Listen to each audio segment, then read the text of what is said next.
Emotions are not right and wrong. They're not good and bad. And by the way, they're not facts. They're information. They're simply information.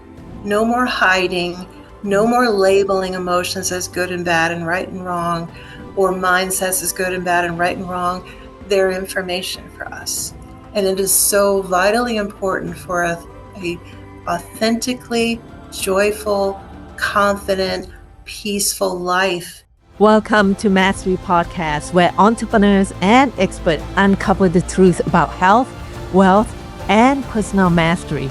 I'm Dr. Sas, and together we dive deep into strategies that elevate your business and well-being beyond mainstream advice. Get ready for powerful stories, expert insights, and transformational knowledge. Welcome to the Mastery Podcast, where we share stories of impact-driven entrepreneurs to create this ripple effect of positivity. And I'm your host, Dr. Sas. And today I am thrilled to introduce to you Sherry McClurkin. Well, Sherry is known as the emotional Blockbuster. Sherry is a coach, a speaker, and a writer with over a decade of experience specializing in trauma therapy. Now, as a coach, she empowers women to overcome emotional blocks, rewrite their stories, and reclaim their lives. And Sherry's journey from therapist to coach and her innovative R.E.N.E.W methodology are truly inspiring. In today's episode, we'll learn about emotional healing, practical tools of transformation, and the power of stepping into your fullest potential. Welcome to the show, Sherry. Thank you. Honored, seriously honored to be here. I'm very honored to be here. Thank you to be here. Thank you. We are blessed to have your presence, and we talked a little bit before the interview and a couple of times now, and you're an inspiration, and I'm just so happy to have you on the show today. So let's talk about you a little bit, Sherry. What inspired you to move from Maryland to Arizona and your transition from therapist to coach? Yeah, and those two things are very intertwined. Yeah. So therapist was like my fourth career. Because I am much older than most people think I am. And so I was living in Maryland. I was born in Washington, D.C. and raised in Maryland, and it was just in Maryland. My family was in Maryland. I became a therapist while I was in Maryland, went back to college when I was in my late 40s. Wow. I didn't graduate with my master's degree until I was 52. So it is never too late. It is never too late to start over. That's why it's like my fourth career. And so I'd been doing that for, before I moved, probably like 7 years or so, and COVID hit. Now, COVID hit, and I know each state handled it a little bit differently, but in Maryland, everything just, everybody knows, everything shut down. Well, as a therapist, you're actually whatever that phrase was, that you can go and do things. So I could actually meet with people. You were allowed to work. Yeah, I was allowed to work. But I still didn't want people to get sick. So my private practice that I was running, was a small private practice, handful of us, we moved from all in person, just like everybody else, to all online. We'd never done virtual before. And I was one of those who was like, oh, virtual therapy, that's not as good as in-person therapy. And like, oh no, we have to move to virtual. And then once I actually did it, I was like, oh, this works. This is good. Yeah. But what that did is then get my brain working a little bit to say virtual means I can live anywhere and do my job.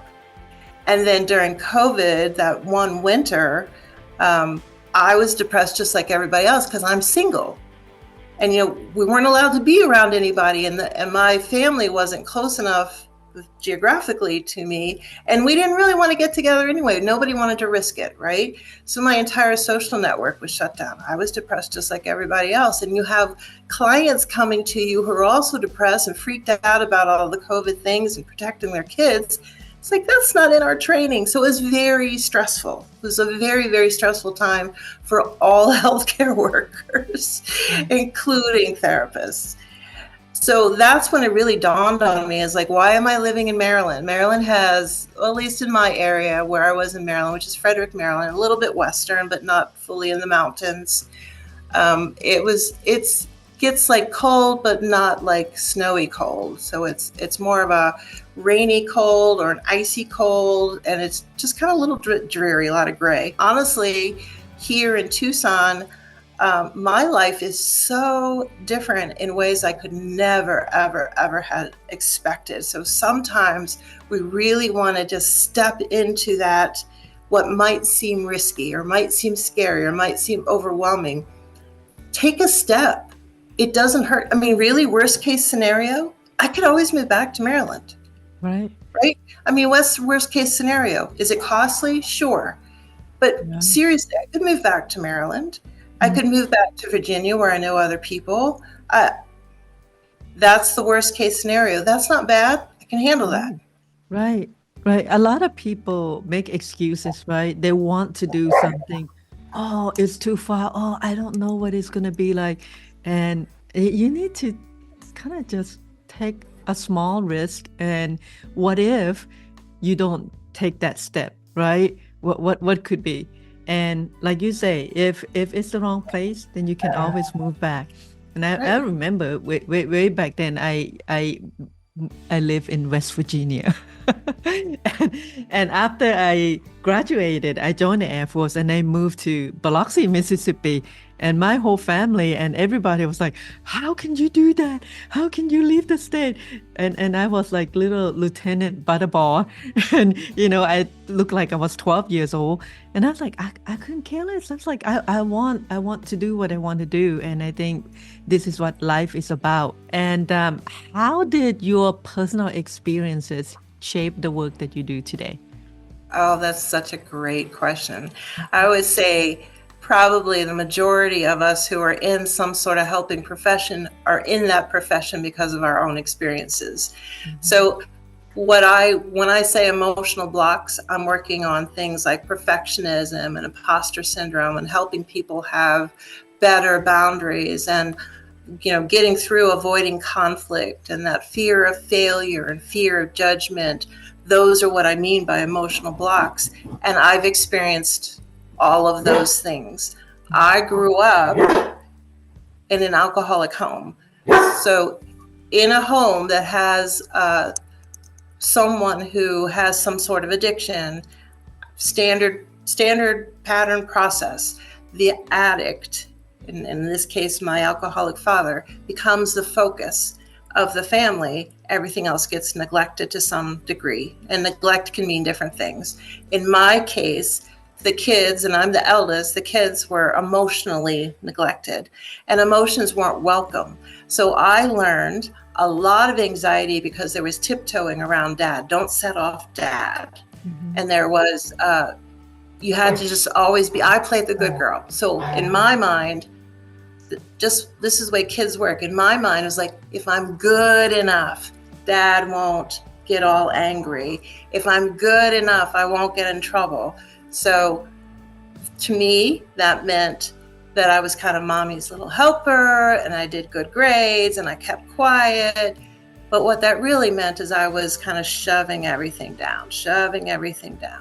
And there was even a time I have a clear memory where I was told by my parents, that's my memory, I was watching an emotional movie and I was having emotions and I was told to not be so emotional. And I think I was told many times that don't be so emotional, don't be so sensitive. There's always one child in the family, at least one, who's kind of like the emotional sponge of the family. Because kids somehow know, like they know there's dysfunction, but we don't have any ability to do anything about it or the words for it. So we have a lot of emotion about it. That was me. I had a lot of emotion. So I was the one who was medicated, and I was the one who was told to be quiet, and I was the one, all of it. Yeah. So that's what I learned in my family, right? Go to college, I take all that mess with me, and right out of high school, and I fail out of college. I didn't know how to take care of myself. I didn't know how to deal with the world. All I knew was how to shove stuff down, and that does not work. Mm-hmm. Yeah. And the older you get as an adult, the less those things work. They don't work. They are developed for good reasons. They never worked. My tiptoeing around my dad as a kid had nothing to do with whether or not he was going to explode. That was all his internal thing. It had nothing to do with my tiptoeing or anybody being quiet or my getting good grades. It had nothing to do with that. But, as a kid, you don't know. That's what your brain is trying to, it's like, oh, let's just get safe. We got to be safe because that's what we're wired for. So then I also got involved with a relationship with a man, got married, very unhealthy relationship. Of course, there were some good times, but very unhealthy relationship. And it was kind of halfway through that relationship, about 15 years into that, almost 30 years experience, where I really started connecting with people who were more emotionally mature and were able to model for me something better. Because I didn't know. I never had it modeled for me. I didn't know what a healthy relationship was. My parents didn't have a healthy relationship, so I didn't know. And part of that also for me was coming to Christ, that I became a real Christian, Jesus, all into the compassion, empathy, and finally starting to feel that love for who I am, not love because I got A's, not love because I, XYZ. And not love because of anything other than who I truly am. All of us long for that, to be loved for who we are, not to have to wear masks, not to have to be perfect, not even in our worst moments, we want to be loved. Yeah. And do you want to take a break or continue? Can you hear my dog? I'm sure I can hear him loud and clear. Yeah, I know. So yeah, but this is okay. Okay. This is All right. authenticity. All right. I'm all for that. Your dog needed to be with you, so his emotional support. Yep. Or her. Is it a girl dog or a boy dog? I have two girls. Yeah, I have two girls. Well, she needs you. Yeah. And they were messing around in my bed. I'm in my bedroom. I see. my bed apparently tell. It's the wrestling pins, So you call yourself an emotional blockbuster. Yes. Right? Can you explain what emotional blocks are? And you kind of touch base on it a little bit through that question that I had earlier. And what is that? And how can it impact our lives, the emotional? Yes. So I was able to conquer, no emotional block is going to be 100% gone. It's going to keep poking up at some place, but it doesn't have to rule your life. It doesn't have to take over and have power over you. That's the huge difference. And emotional blocks, things, even just anxiety. Anxiety is an emotional block. Anything that kind of gets in our way of being healthy, being emotionally healthy, having a good mental health, having a good mental health process in our lives. These things are emotional blocks. They impact our relationships. Why did I pick the guy that I did? Because of my emotional blocks. I just needed somebody to take care of me. That's the way I looked at it. He did a great job of he honestly, through the entire relationship, in some way, did a good job of taking care of me, until there were other ways that he didn't. But emotionally, he was always kind of there for me. And that's what I did not get in my family growing up. And that's what drew me to him. Like, emotionally, he's there. Good hugs, good paying attention, other ways not so great, but emotionally he was there. So my emotional block was this need I had to please take care of me, please notice me, please give me love, please shower me with attention and affection. I didn't get any of that. I didn't get what I needed as a child. Did I get some? Of course. That's why I say neglect is on on a spectrum.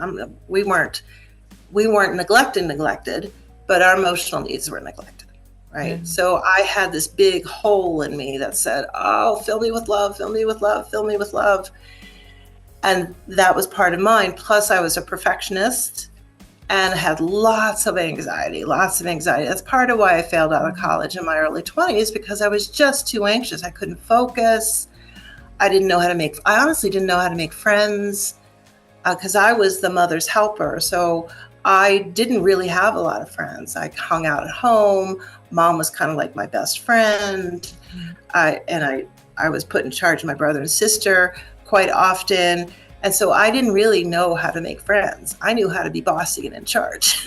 That doesn't make friends too well. Nope. So those are all emotional examples of how emotional blocks play out.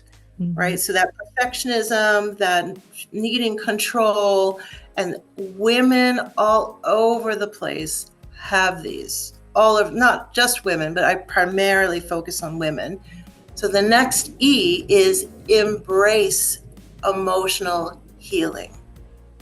It's not just mindsets. Mindsets come from an emotional root, probably a wound. There's a wound in there. Why did I have perfectionism why did I develop perfectionism as a child? Well, there are actual reasons.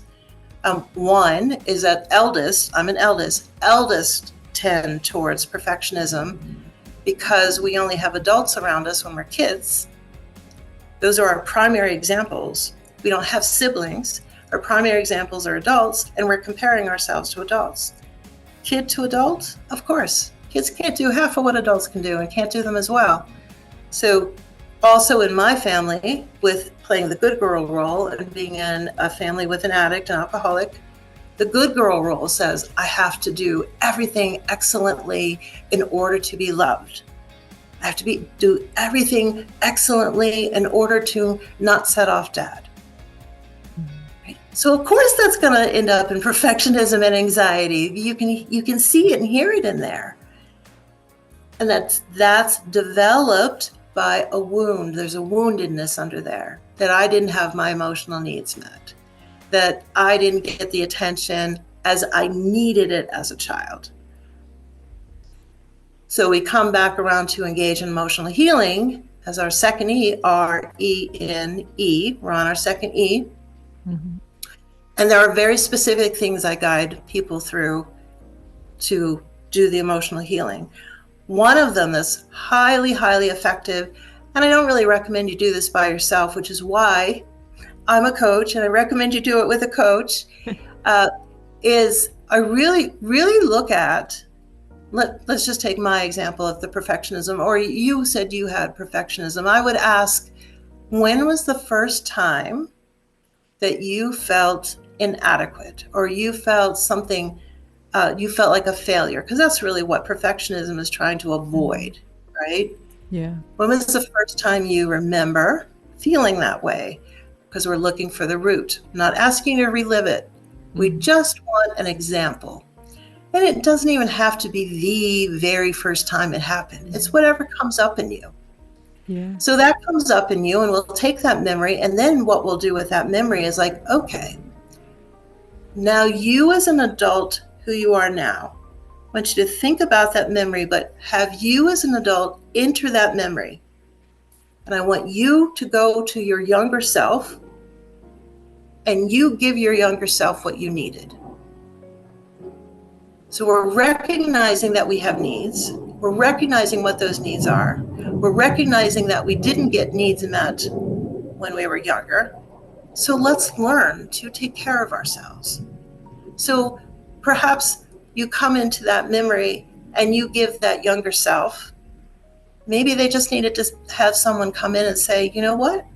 I believe you. You know what? You're doing a great job. You know what? It's beautiful as it is. I love it. Perfect.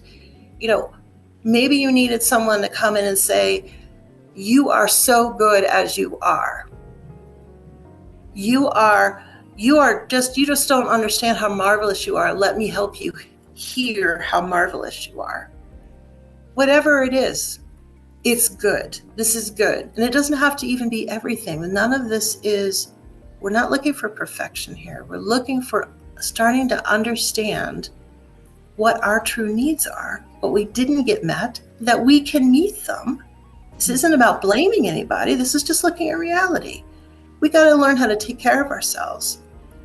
That's just one method. I got many methods, and it kind of depends on what we're dealing with. If we're dealing with grief and loss, we might do something different. If we're dealing with something, traumatic happened to you, we might do something a little bit different. So I have several methods. That was just one example. And that's the E. So that really gets to the root.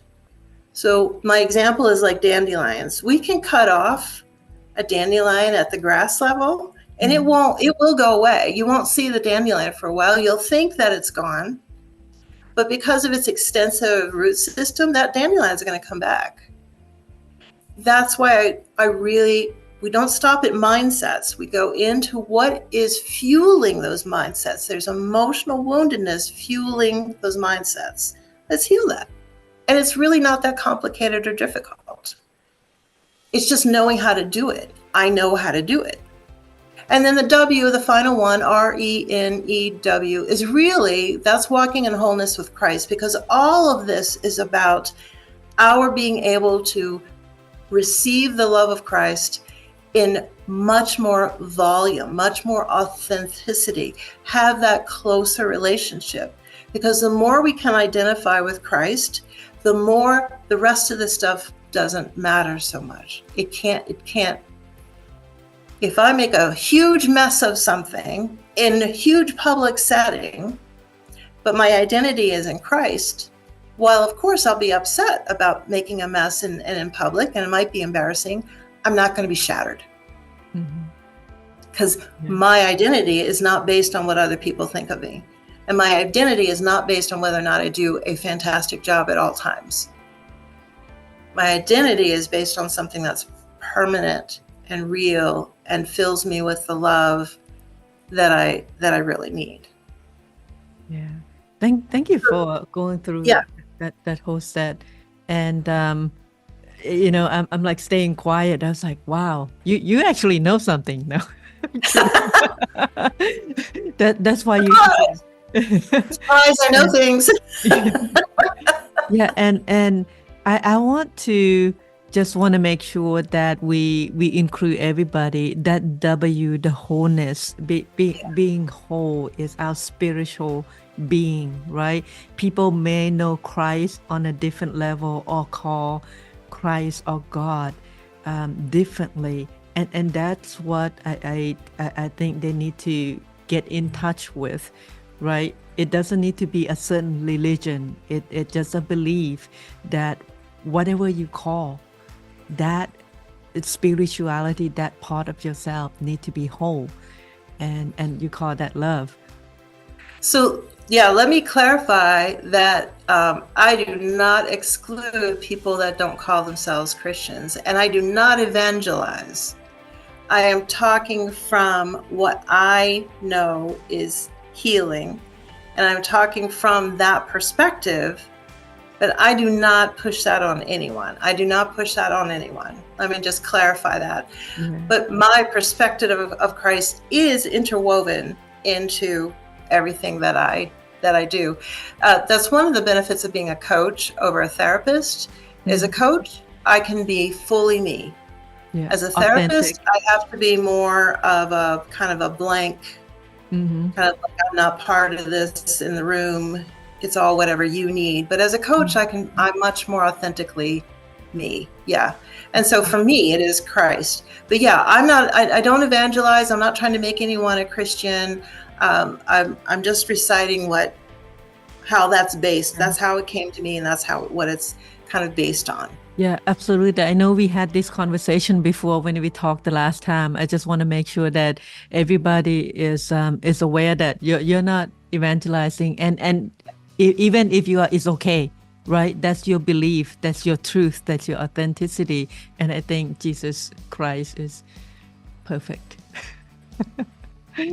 And how do you think mastering the mind and the nervous system. You emphasize that. Can you share simple practices beside the one that you mentioned already that anyone can use to manage emotional stress?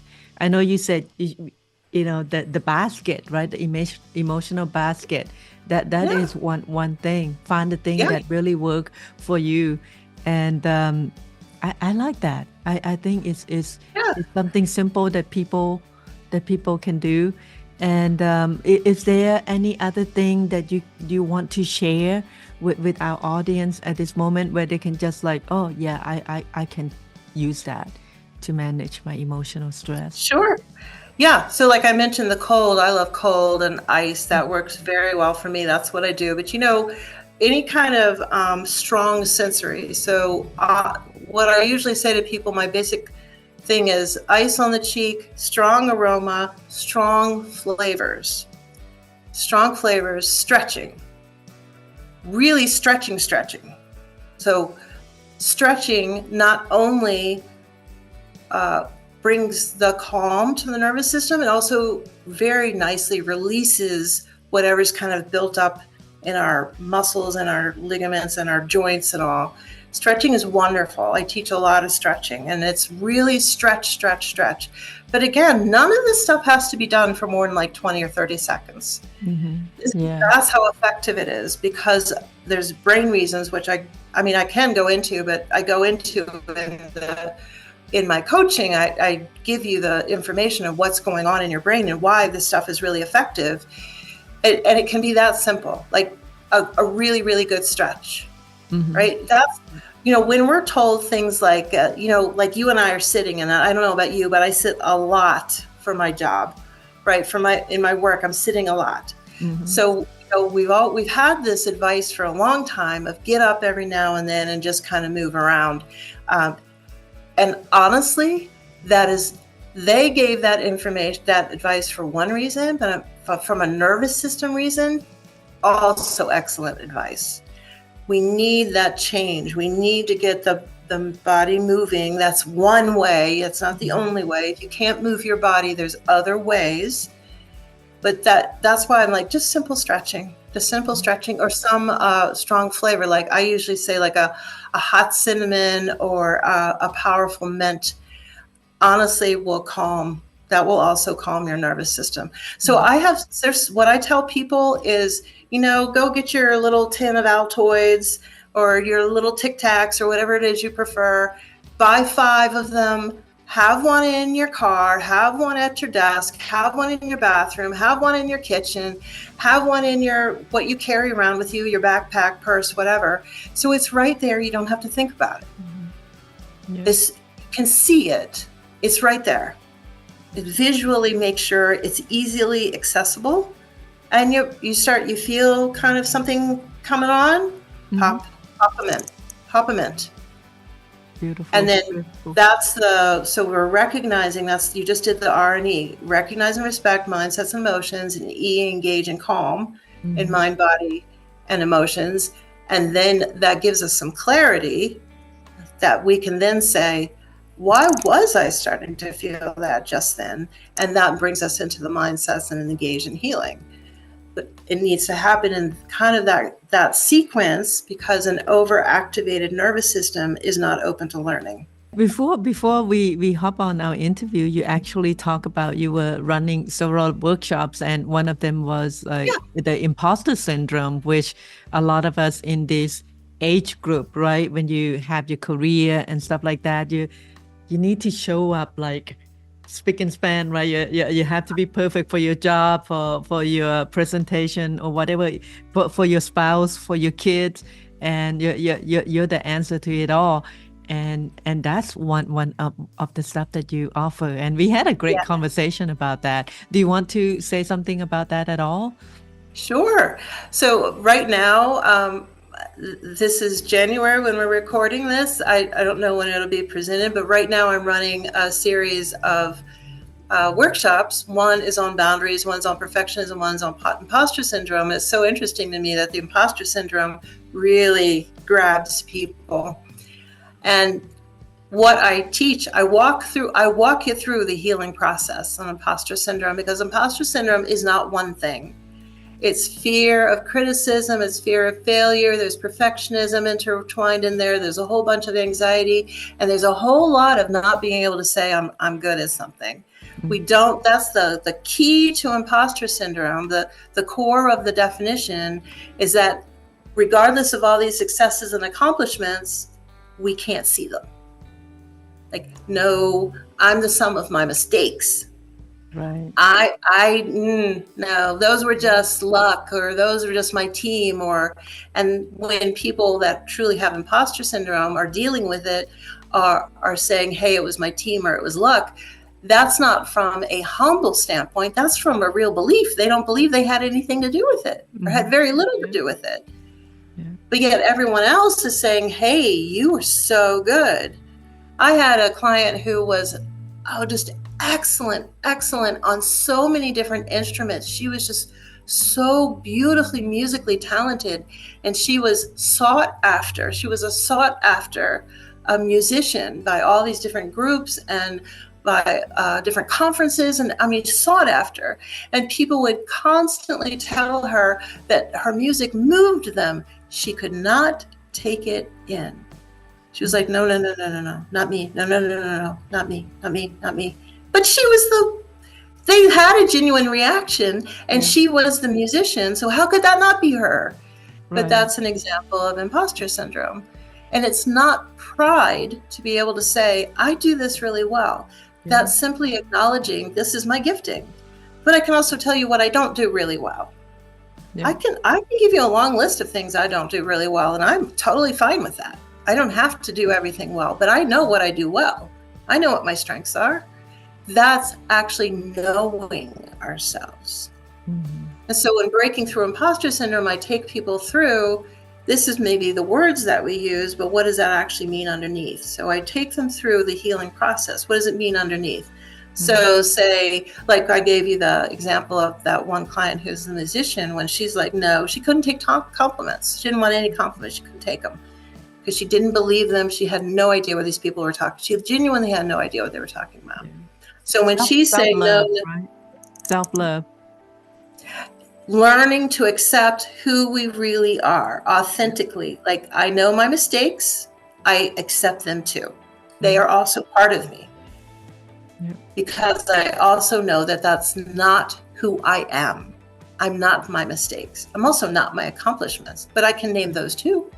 Absolutely. And I'm comfortable with both. That's where we want people. I'm comfortable with both. Not that I'm comfortable that I make mistakes, but acknowledging I'm human, I'm gonna make mistakes. Mm-hmm. And I do what I can to make amends. And in my boundaries workshop, I actually walk you through how to set the boundary, and that could include making amends. And apologies need to sound a certain way and include true apologies, include certain elements.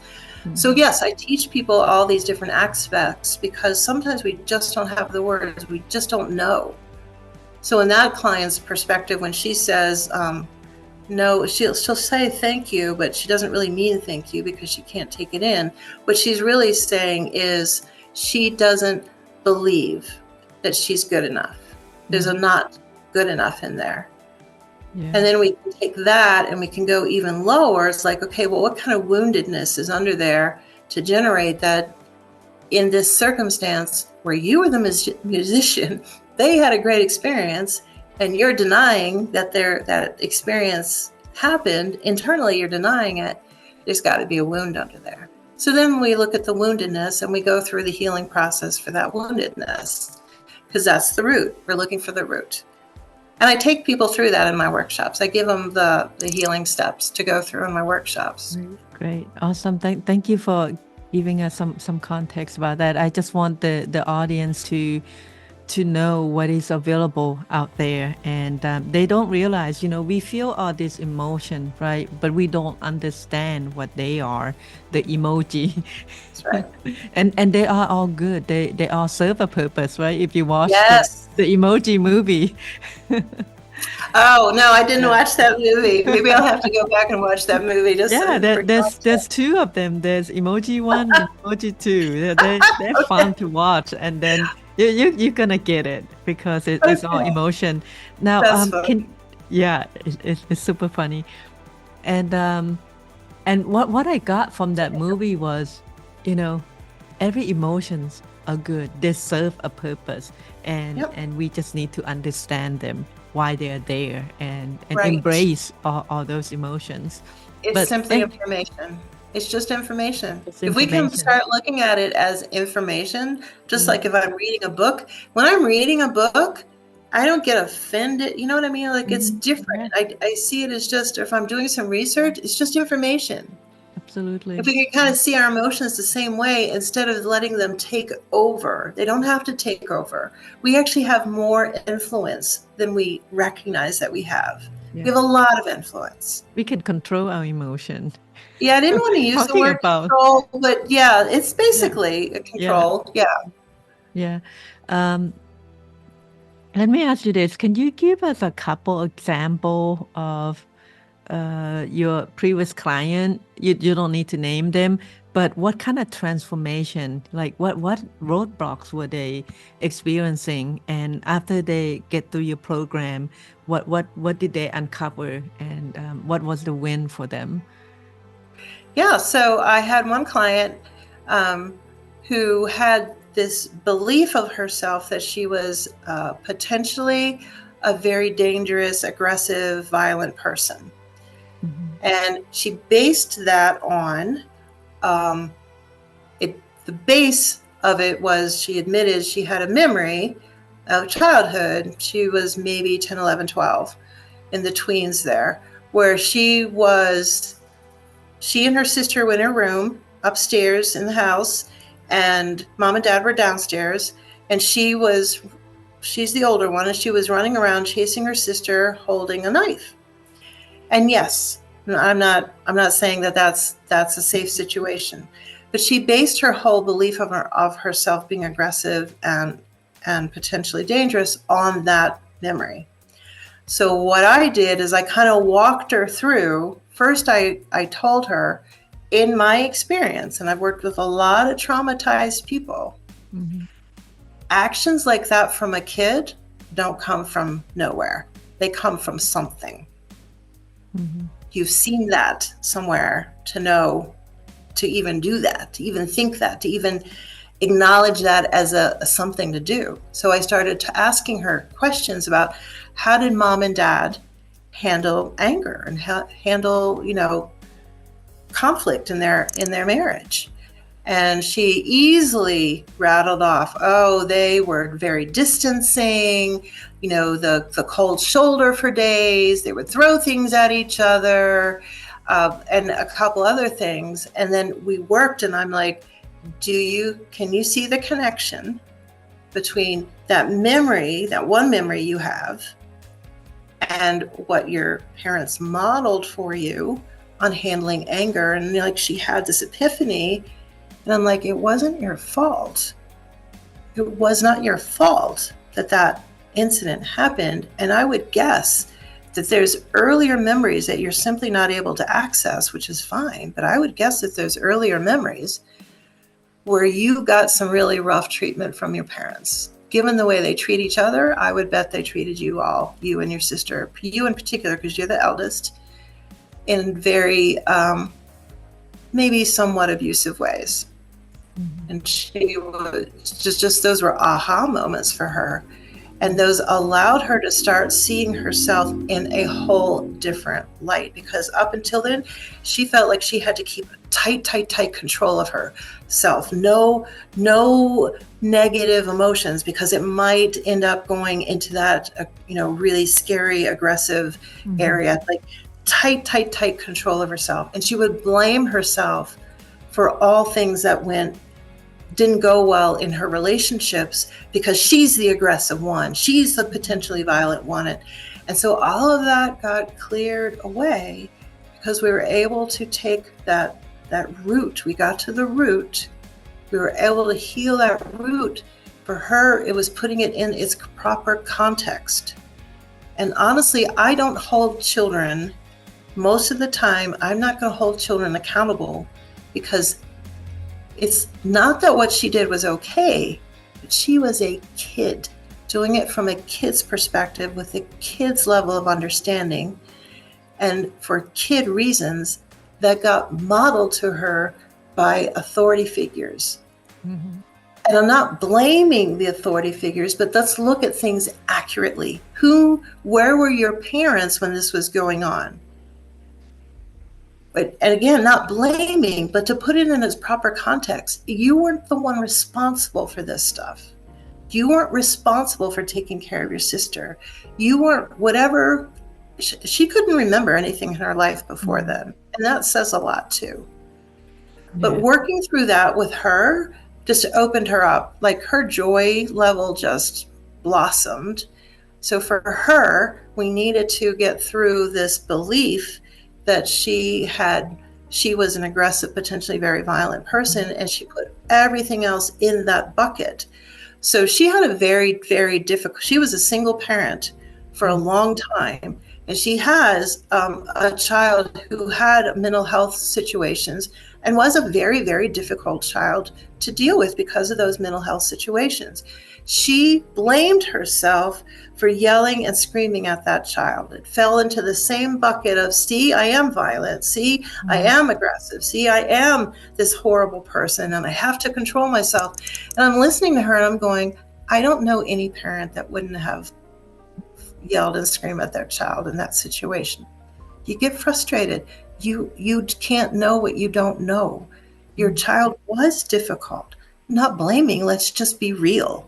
Your child was difficult. It was hard. You were a single parent. Would you blame another single parent for yelling and screaming at their child? No. Mm-hmm. Yeah. Yeah. This life was hard. Yeah. This and how. Thank you for giving that example, and I'm sure there's tons. You have years of experience with your clients, and what would be the one thing? Because I see we running up. We've been talking a while, and what is the one thing you wish everyone knew about emotional healing and self-compassion? How important it is. And that's why I start with recognize and respect your emotions. They're not our enemies. Mm-hmm. They're not our enemies. They're not something to be run from. They're not something to stuff down. They're not something to pretend. You don't have to put on any fakeness. It actually is so connecting to be able to say in a situation, I'm feeling a little bit nervous right now. Let me do something to, reset my nervous system. And do that in front of everybody. It's very connecting. Mm-hmm. We are looking for authentic people. We all want to be loved authentically for who we really are. Well, part of that comes from being able to show who we really are and be transparent about what we're dealing with and what we're going through. No reason to hide things. Have your support network where you can talk about anything and do so. No more hiding, no more labeling emotions as good and bad and right and wrong, or mindsets as good and bad and right and wrong. They're information for us. And it is so vitally important for a authentically joyful, confident, peaceful life to recognize these things. And don't you want that? Yeah, absolutely. Thank you for that piece of advice. And if you are watching this, listening to this, have some self-compassion and recognize that. And tell us more about your coaching packages. You have Renew Intensive, and that's one thing. And then you have Full Power, right? Full Power. Yeah. So I've modeled all of my packages on making them very easy to incorporate into your life. Mm-hmm. Like, I know we're all busy, right? Yeah. So my Renew Intensive, you choose one emotional block, and we basically have an extended 3.5-hour session, and we can do that on a weekend. You can fit that into an evening. We can do a 3.5-hour session. There's breaks in there, okay? Don't get freaked out over that. There's breaks. And we The will perfectionist knock are out. like, Yeah, no, there's breaks, and we'll have a strategy session beforehand, so you know exactly what's going to happen. We'll have it laid out. We'll have it very structured. You'll know what's coming, and we will get through that one emotional block. We will go through the whole healing process, and we will bust that emotional block in that time frame. That will be done. One and done is what I call that one. That's my one and done. We'll also have a follow-up session so we can do some tweaking or adjustments as needed, but we will really get through that one in that time frame. So that's my Renew Intensive. My Renew Full Power, that's where we go over the 6 most common emotional blocks. And my list is longer than 6, but that's because there's different names. People know things by different names, so I've included all the different names, like avoiding conflict, perfectionism, lots of anxiety, the impostor syndrome, the fear of criticism, the fear of failure, the fear of the future. Those can have lots of different names for people. So my list is actually longer than 6, but it's really 6. So the 6 most common, we will bust through all of those in a 12-week package with 30-minute coaching sessions, which are available to you throughout the week. You can have 1, you can have 5. It's up to you how you fit them in. One week you may want 1, next week you may want 5. Completely fine. And they're only 30 minutes long, so you can fit them into your day. You can fit them in anyway. You can fit that in over lunchtime. You can fit that in over a quick break in the evening. You can fit that anywhere. That's part of my goal, is to make this fit in easily, because I don't have to follow the therapy model of a 45 to 60 minute session once a week. I don't have to follow that as a coach. So I've designed this differently so that we can really structured, focused, targeted, let's get in there. And all of my coaching and also includes my resource library, which has engaging and empowering videos and very practical, strategically crafted step-by-step guides to go along with everything. And you will have access to that library. And I will, not that you have to pick and choose. I'll show you which ones.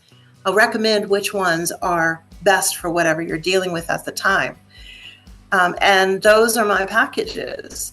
So CoachSherry.com really is where to send emails. So Sherry at CoachSherry.com or SherryMcClurkin.com has a little bit more information about me. But really reach out and connect with me, because I'm not a good fit for everybody. And then what people are dealing with aren't necessarily really going to be something that I can help them with. So I really want to make sure that we have a good connection, that what your goals are something that fit into what I can do. I'm not trying to say I'm for everybody. I'm not. We have to have that conversation so that we can figure that out. Great. Thank you, Sherry, for that. And thank you so much for joining us today and for sharing your expertise and your incredible journey. It's had been incredible. And I can go on talking, with you for a long time, but, we need to stop at some point, right? Right. Thank you so much. And to our audience, if you resonate with Sherry's message and want to break free from emotional blocks, make sure you connect with her, and we'll put Sherry's Facebook and LinkedIn and website and all those stuff that down in the description. And whether it's a quick deep dive, right, with your Renew Intensive or a life-changing 12-week full power program, you can connect with Sherry. And thank you for tuning in for in Mastery Podcast. And if you enjoyed today's episode, don't forget to like, to subscribe, to share, the whole 9 yards. And until next time, y'all, keep shining and keep creating that ripple effect of positivity. Take care. And thank you so much, Sherry.